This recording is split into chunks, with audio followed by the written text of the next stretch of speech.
Hello, and welcome. If you're here, maybe you've been feeling stuck, like you're doing all the right things to heal, but something is still holding you down. We often talk about healing as an internal process, something that happens in our minds and hearts, often within the four walls of a therapist's office. And that work is incredibly important. But what if I told you that sometimes the most profound healing doesn't happen when you're digging into the past, but when you simply change the scenery around you? Sometimes, healing looks like packing a small bag, leaving behind everything familiar, and giving yourself permission to just breathe again. Let's talk about the weight of familiar spaces.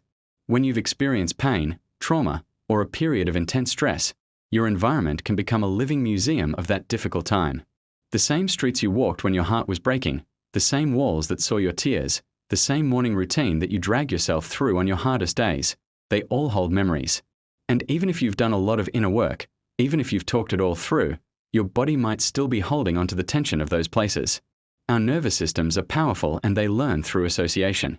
A certain slant of light in the afternoon, the smell of rain on the pavement, the distant sound of a siren. These sensory details can act as quiet triggers, pulling your body back into a state of stress without you even realizing why. You might feel a sudden wave of anxiety or a dip in your mood, and you can't pinpoint the cause. It's often your environment, whispering reminders of what you've been through.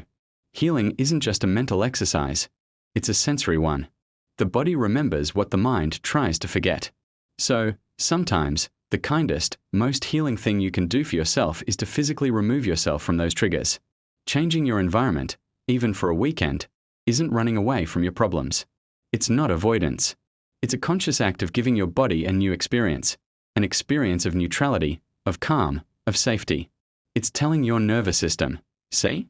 We can exist in a place that doesn't hurt. We can feel at ease. This simple act of changing your physical space can create a crack in the armor, letting in the first real light of healing. When you finally step away from the constant hum of your everyday life, something truly magical happens. The noise fades. The demands, the expectations, the subtle pressures from your job, your relationships, and even your own routines, they all soften into the background. And in that newfound quiet, you start to hear a voice that might have been drowned out for a very long time, your own. This is the power of distance. It creates perspective. When you're no longer surrounded by the constant, subtle reminders of your pain or stress, your nervous system finally gets the signal that it can stand down. The hypervigilance can begin to recede. You start to notice what you are truly feeling in the present moment, not what your environment is constantly echoing back to you from the past. Think about it. Back home, a sad feeling might be amplified by the room where you received bad news. But here, in a new place, a sad feeling is just that, a feeling. It's not tied to a place. It can be observed, felt, and then it can pass, like a cloud in the sky. Therapy is brilliant for helping you understand the story of your pain. It gives you a narrative, a framework. But sometimes, physical space helps you feel that story differently. It allows the emotional charge to dissipate. Healing isn't always about talking and analyzing. Sometimes, it's about resting. It's about sitting by a window and just watching the world go by without any agenda. It is about observing the way the leaves move in the wind or the way the waves meet the shore. It is in these moments of simple being that you start to remember who you are outside of your pain, outside of your story. You are not just your trauma. You are not just your grief. You are a person who can feel the sun on their skin and find joy in a cup of coffee. Distance gives you the space to rediscover that person. Now, this isn't to say that you should choose between therapy and travel, or between inner work and a change of scenery. The most powerful healing often happens when they work together, in harmony. Therapy is the anchor. It gives you the tools, the language, and the compassionate guidance to navigate your inner world. It helps you understand the map of your own mind and heart. But healing is also deeply experimental. It's about what your body senses, what your heart absorbs, and what your soul learns through direct experience. You can combine these two powerful approaches. You can use therapy for insight and then use travel, solitude, or a simple retreat for integration. Integration is the key word here. It's the process of letting the lessons you learn in therapy sink in, not just as intellectual concepts, but as felt truths in your body. Healing happens in layers. There's the mental layer, where you understand your patterns. There's the emotional layer, where you process your feelings. There's the physical layer, where your body releases stored tension. And then there's the environmental layer. When you neglect the environmental piece, You might find yourself stuck, re-triggering old wounds without meaning to. A change of scenery can be the very thing that helps your therapy work go deeper. It creates a fertile ground for the seeds planted in your sessions to truly sprout and grow. Think of it this way. Therapy helps you understand the map. It shows you where the treacherous paths are and where the safe harbors lie. But at some point, you need to step outside and actually walk the path. You need to feel the ground beneath your feet and see the horizon for yourself.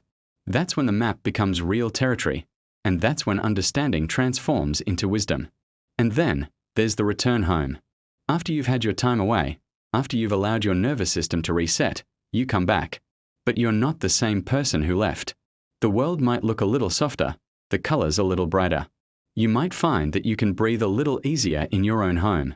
The familiar spaces that once felt heavy with memories might now just feel neutral.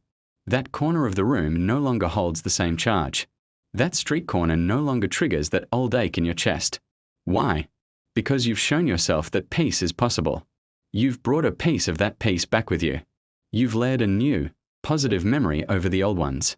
The journey away wasn't about escaping your life. It was about remembering that a different state of being exists. And you can carry that state within you, wherever you go. You realize that you don't always need to be actively fixing yourself, analyzing every thought, or processing every emotion. Sometimes, the most profound act of self-love is simply giving yourself space. Space to rest. Space to breathe. Space to do nothing at all. Space to remember that your life is bigger than your pain. Healing can find you anywhere. It can find you on a mountaintop, by the ocean, or in a quiet cafe in a town you've never been to before. It happens in any moment, in any place, where peace finds you and you allow it to stay.